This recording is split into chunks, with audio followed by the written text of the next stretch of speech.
The Equitable Life Assurance Society presents This Is Your FBI.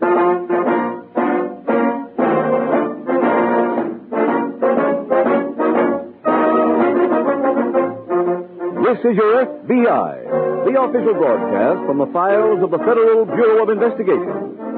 Presented transcribed as a public service by the Equitable Life Assurance Society of the United States and the Equitable Society's representative in your community.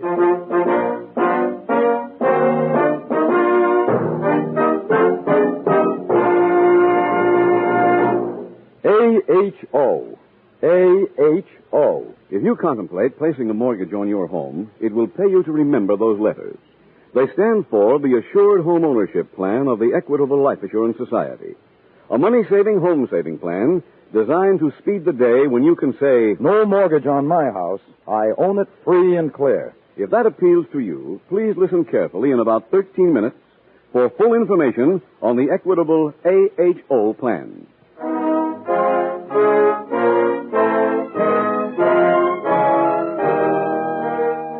Tonight, the subject of our FBI file, armed robbery. Its title, The Innocent Santa Claus.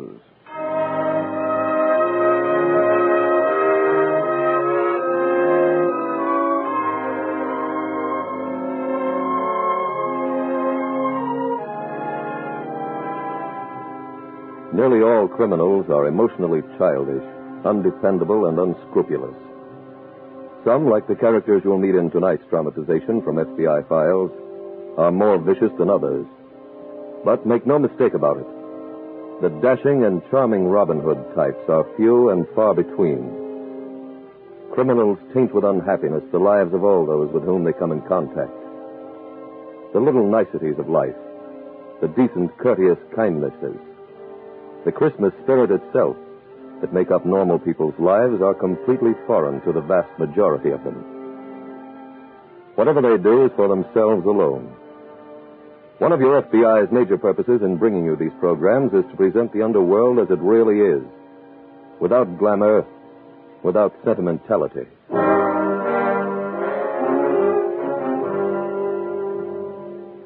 Tonight's FBI file opens in a cheap hotel room in the downtown district of a large eastern city. A 12-year-old girl is alone in the room. She walks to a full-length mirror on the wall and sings a song. When she finishes, she bows to the mirror.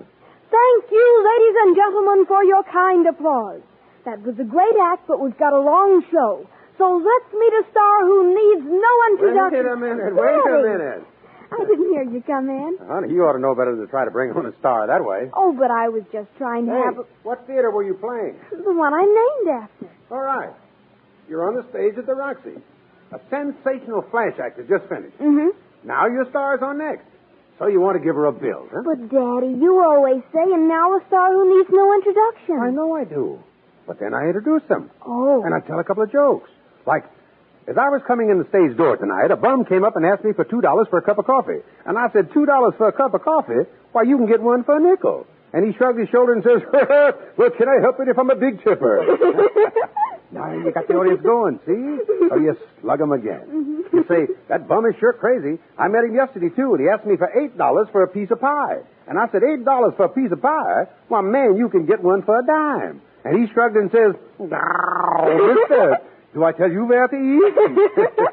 Now they're warmed up, see? And you bring on your star. You get it? Oh, yes. Oh, say, anybody call me? Oh, Pete Morrow. Pete Morrow, what do you want? I don't know. I got the message at the desk. Hey, maybe he's got some action. Gee, Daddy, you think so? Well, he's my agent, ain't he? He wouldn't call to find out how I was. Hey, maybe they need some next-to-closing insurance at the palace. Can be anything. Wow-wee! Well, come on. Hit me with a good luck kiss and I'll go see him.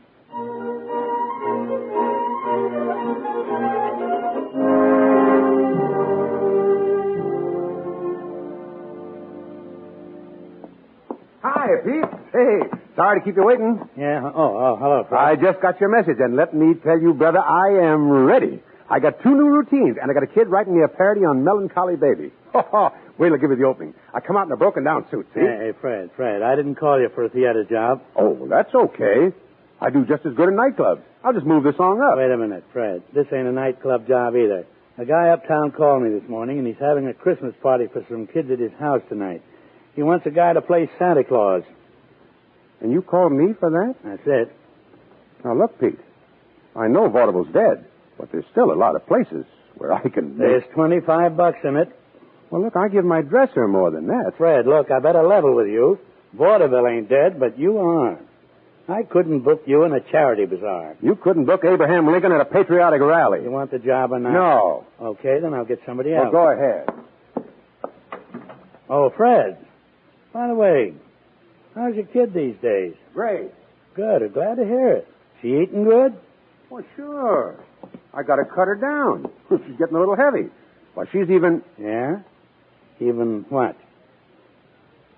Okay. I'll do it. Your Santa Claus outfit's right there in that box. The car will pick you up in front of your hotel at 7. Now, you'll be ready.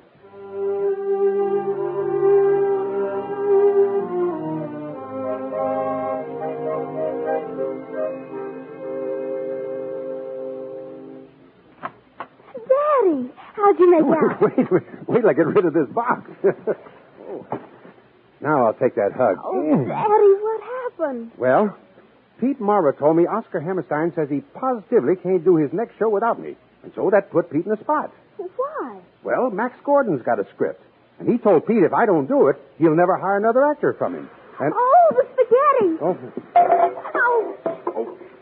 Did you burn yourself? I'm sorry. I didn't keep watching and the water all boiled out and the spaghetti's ruined. So what? That was our last can. Look, you're going down to the grill and eat steak. That's what they said at the desk. No more signing. I'm paying them cash. Now, go ahead. Go ahead. Aren't you eating with me? No, honey. Where are you going? Well, you see, Oscar Hammerstein is crazy to have me in the show he's doing, but the Angels don't know me. So Oscar asked me if I'd do him a favor and audition. Oh. Well, you never saw a guy so sorry in your life asking me to audition. But I told him I don't mind. I knew the spot he's in. Can I go? Oh, no. Not tonight, honey. Now hit me with a good luck kiss and run down and have your dinner. That's it. Now, go ahead. But, Daddy, I always thought when they did a show, they hired the actors before they bought the costumes. Well, they do. Then how come Mr. Hammerstein had your costume already? Huh? On that box it says Santa Claus costume, size 42. Oh, that. Well, you see, after the audition, I'm going to play a benefit. Daddy? Okay. I never could con you. You want to know what a big star your old man is? I'm playing Santa Claus at a kid's party uptown. You're playing Santa Claus? Yeah. Oh, that's wonderful. Daddy, that's great. Santa Claus is the biggest star in town right now.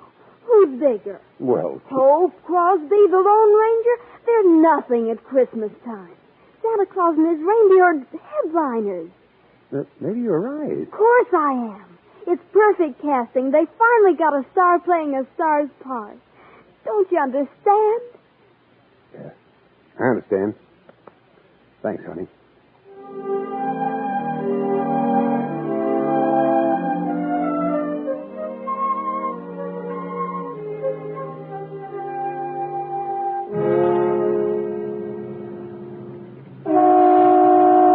Hey, you waiting for me? You Fred Harper? Yeah. All right, get in. Okay.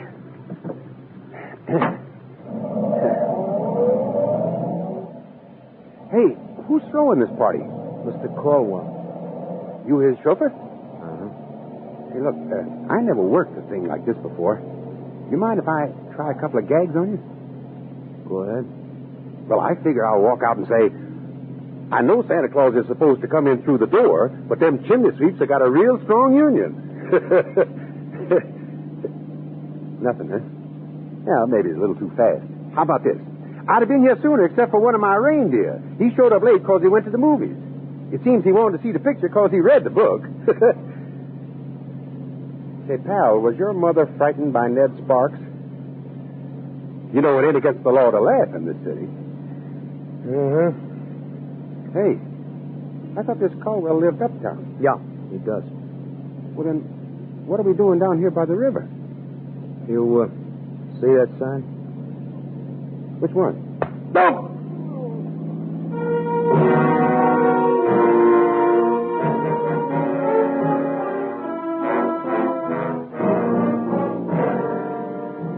following day, on a street corner near the local FBI field office, Special Agent Jim Taylor meets Police Detective Mike Wolf.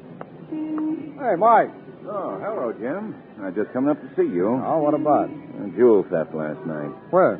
Uptown. The home of some people named Caldwell. Oh? What's our jurisdiction? Interstate transportation. Uh-huh. These Caldwells live in a big house on the heights just off the approach to the Huntington Bridge. You know where the Cloverleaf turn begins. Yeah. Well, they were having a Christmas party last night for their children and some neighborhood kids. Mr. Caldwell went all out and hired an actor to play Santa Claus. Santa Claus stuck up the place. Oh, no. Yeah. Tied up the children, the Caldwells, and the help, and then he emptied Mrs. Caldwell's jewel case. Hold it, Mike. The light's against it. How much did Santa grab at the party? About $15,000 worth of jewelry and $300 in cash. Oh, that's quite a haul. After he left, one of the parents wiggled over to a window and saw him drive across the bridge. How'd they know it was a thief's car? Oh, it had a broken taillight, so they could follow it all the way. The alarm's already gone out on the car. Come on, I'm going. Mike, any prints found around the place? I haven't been up there yet, but I doubt we'll come across any. Part of the Santa Claus outfit was a pair of rubber gloves. Oh, I see. Well, we won't need the prints for identification, though. We know who Santa Claus was. How? Mr. Caldwell told me he was hired through a theatrical agent named Pete Morrow. I contacted Morrow and learned that he sent an actor named Fred Harper.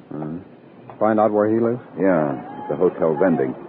I called there, but his room didn't answer. You interviewed the victims yet? No, I was going to do that now. Okay. I'll go over to Harper's hotel.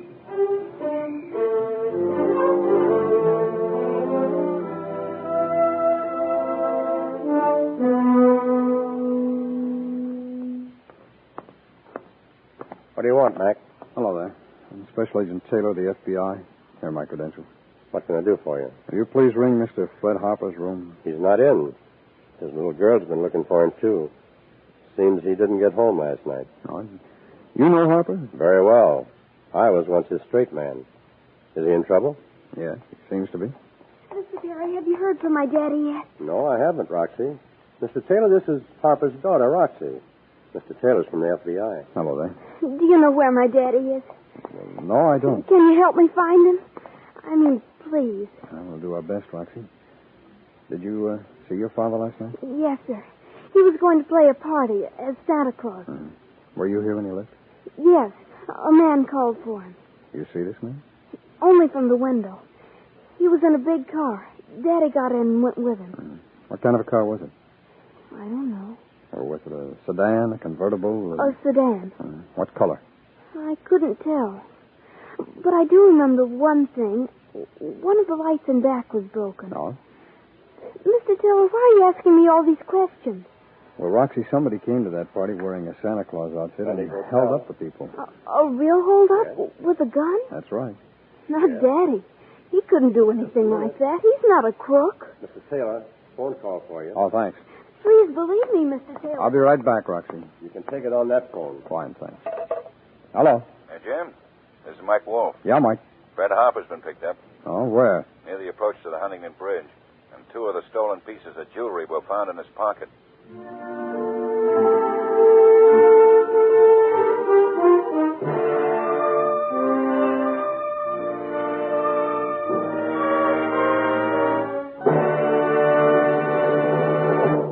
We will return in just a minute to tonight's exciting case from the official file, which shows how your FBI helps promote America's security. And now, listen to the most important security letters in the lives of thousands of homeowners. A-H-O. A is for assured. H is for home. O is for ownership. The Assured Home Ownership Plan of the Equitable Society. It's America's finest plan of home ownership because it gives 4 special benefits not always found in other mortgage plans. First benefit. An equitable AHO plan gives you a way to pay off your mortgage years ahead of time. That's right.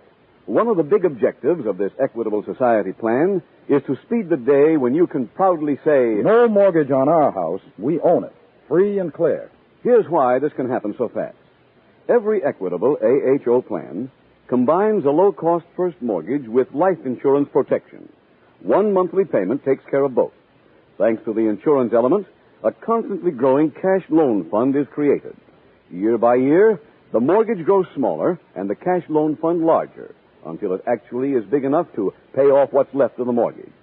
This explains how hundreds of AHO families pay off their 20-year mortgages in about 14 years. That's 6 years ahead of schedule. Second benefit of an equitable assured home ownership plan. If the owner dies, his widow doesn't inherit a mortgage.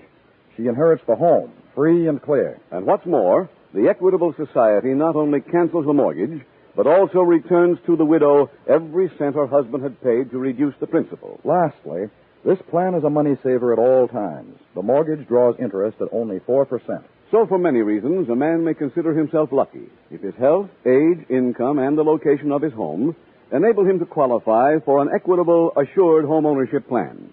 For full information, see your Equitable Society representative or write care of this station to the Equitable Life Assurance Society. Remember, the sooner you start an Equitable Assured Home Ownership Plan, the sooner you'll be able to say, no mortgage on our home. We own it, free and clear.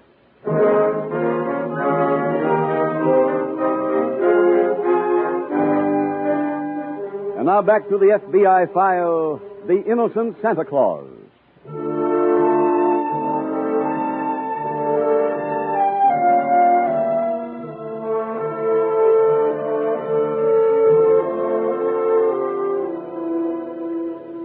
We referred previously to the selfishness and callousness of the criminal mind.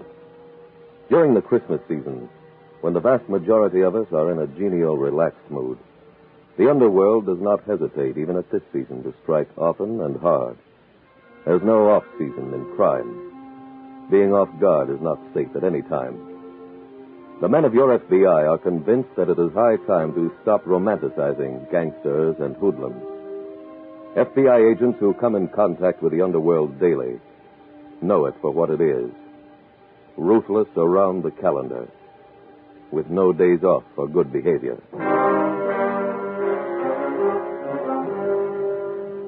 Tonight's FBI file continues in the hospital ward at the city jail. Special Agent Jim Taylor is interviewing Fred Harper. Mr. Harper, you insist that Mr. Caldwell's chauffeur knocked you out last night? Don't these lumps on my noggin prove it? But Mr. Caldwell says he has no chauffeur and never sent a car for you. Well, whoever the guy was, he belted me out. And that's all you can tell me. Mr. Taylor, do I look like a guy who'd stick up a kid's party? Well, unfortunately, looks don't mean a thing. But I've never been picked up even for jaywalking. The only record I got is in the back issues of Variety. Are you sure you can't remember anything about this man? Well, he's a tough audience. What do you mean? I told him 2 jokes. Both flops. He never even cracked a smile. Look, my agent can prove they sent a car for me. Pete Morrow in the Central Building. Yes, I know. Detective Will spoke to him. He claims he gave you the Santa Claus outfit and Caldwell's address, and you were supposed to get there by yourself. Well, he's a liar. Well, his word is better than yours right now. Why? He didn't turn up with any of the stolen jewelry on him. But I'm being framed. No, you're not. This case won't be closed till we find the rest of that jewelry.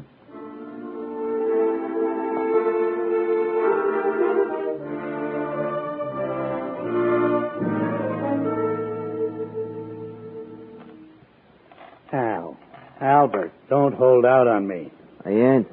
Is this all the stuff you grabbed last night? Except for the 2 hunks I stuck in Harper's pocket. Well, the papers made it a much bigger job. Oh, the papers. They got Illinois as a 7-point favorite in the Rose Bowl. Can you bet them? Not me, no. Well, the same with stick-ups. I once heisted a joint, got 200 clams. Papers come out and say I grabbed 8,000. This is the age we live in, kid. Now, you're going to get the fence this, huh? Well, I'm not going to tell you that. Well, why not? Well, because the next time we do a job, you might take the loot straight to him. Well, I wouldn't do that. Well, let's leave it this way. You don't mind, eh? I suppose I do. Well, it won't make any difference. Yeah, then I don't mind. Fine. You call me tomorrow, and I'll tell you how much we're cutting up.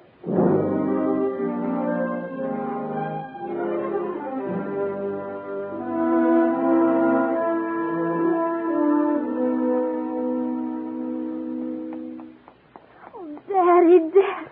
Hi, honey. I got so scared last night when you didn't come home. Well, keep being scared.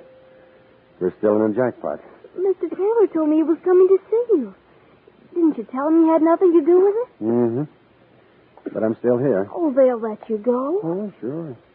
When they take this turban off my noggin, they'll move me down to a regular cell downstairs. Great guy you got for an old man. I know you didn't steal anything. Thanks, honey. Oh, hand me that bottle of pills. My head starts coming off if I get up. Here. And a little water, honey. Thanks.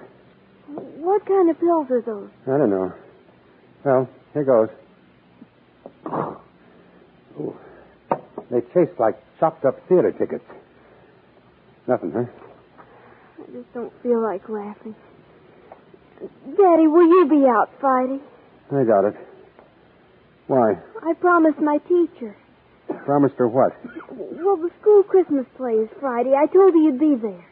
Oh, that's fine. But I'm such a hit here, I think they'll hold me over. But I told my teacher what a sensational Santa Claus you'd do. Daddy, we've got to figure some way to get you out by Friday. Well, if you get an idea, cut me in for half. Isn't there anything we can do? Sure. Just keep hoping, honey.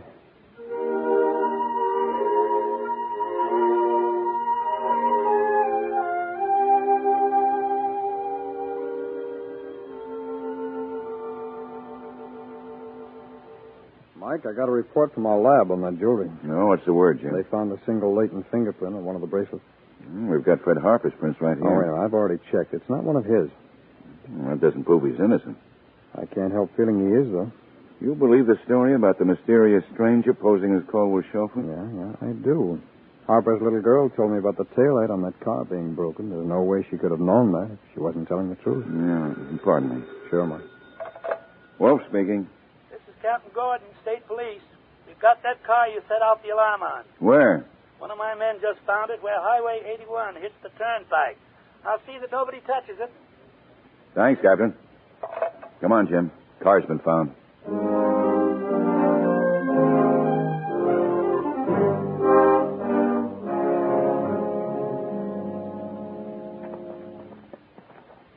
Yeah, that's the car, all right, Mike. Mm-hmm. There's the broken taillight. Yeah, let's see what's inside. Mike, look here in the back seat. Huh? Santa Claus outfit. The pants, shirt, hood. There's the whiskers on the floor. Any labels? Let's take a look. Yeah. Yale Costume Company, but that's no help. Harper's agent admits running this suit. Well, suppose we go through the trunk. Oh, wait a minute. I'll look up front first, Mike. Right. Police went over everything in the car for prints. It was clean. Yeah, let's take a look in here. Oh, these glove compartments are like the clocks. They never work. Road maps, instruction books, baseball scorecard. Mike, rubber gloves. Let's head back to town and get these to the lab.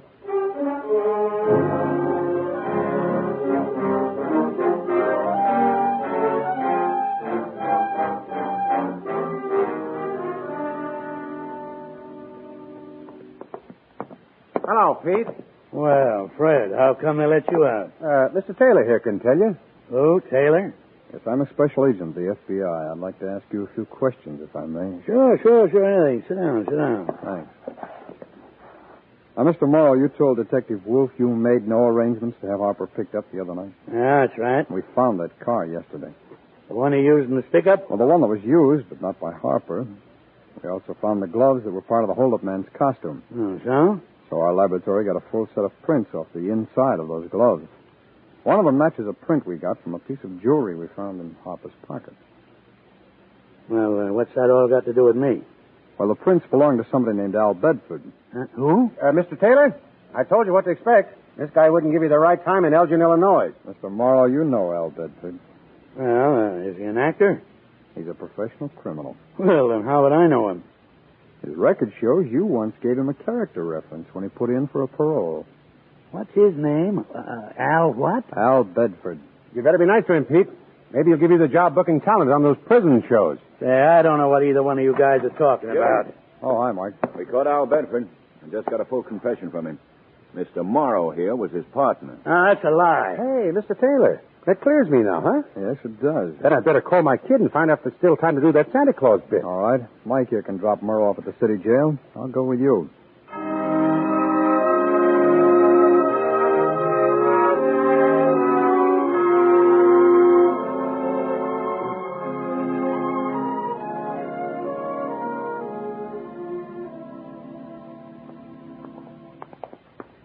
The auditorium's down this way, Mr. Taylor.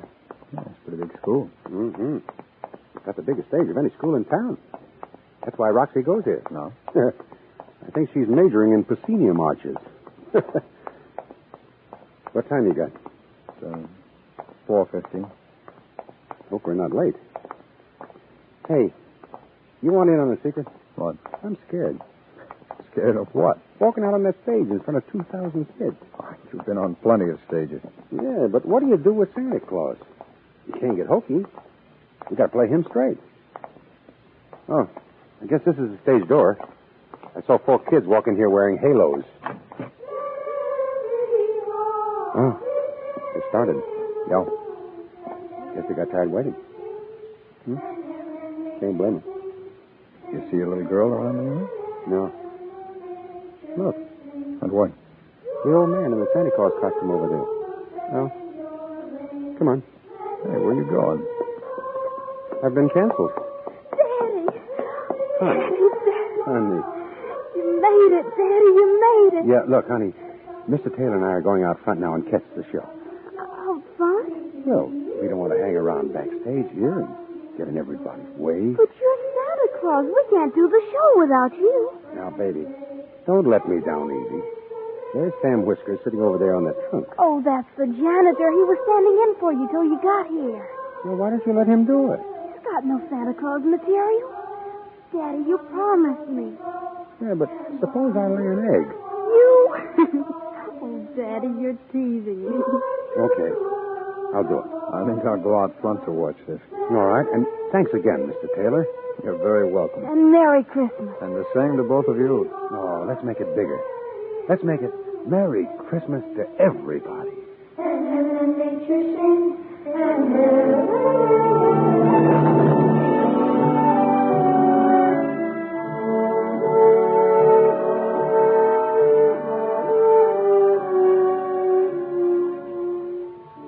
And now we bring you a message from the book of Luke in the New Testament.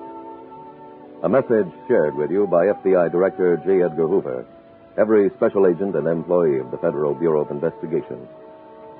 A message also shared with you by every officer and employee of the Equitable Life Assurance Society of the United States. A message which comes, too, from those who bring you this weekly program. A message written in simple words. Glory to God in the highest, and on earth peace, goodwill toward men.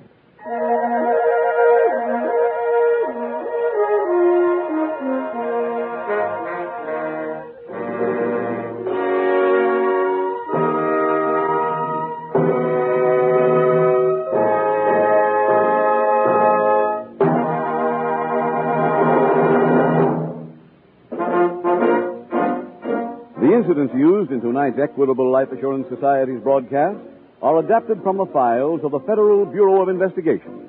However, all names used are fictitious, and any similarity thereof to the names of places or persons, living or dead, is accidental. Tonight, the music was composed and conducted by Frederick Steiner. The author was Jerry D. Lewis. Your narrator was William Woodson, and Special Agent Taylor was played by Stacey Harris. Others in the cast were Anthony Barrett, Walter Catlett, J.C. Flippin, Tony Hughes, Bill Johnstone, and Ann Whitfield. This Is Your FBI is a Jerry Devine production. This is Larry Keating wishing you a Merry, Merry Christmas from the Equitable Life Assurance Society of the United States and the Equitable Society's representative in your community, and inviting you to tune in again next week at this same time to This Is Your FBI. Stay tuned for the adventures of Ozzie and Harriet. There's fun for the whole family when Ozzie and Harriet come your way next. This program came to you from Hollywood.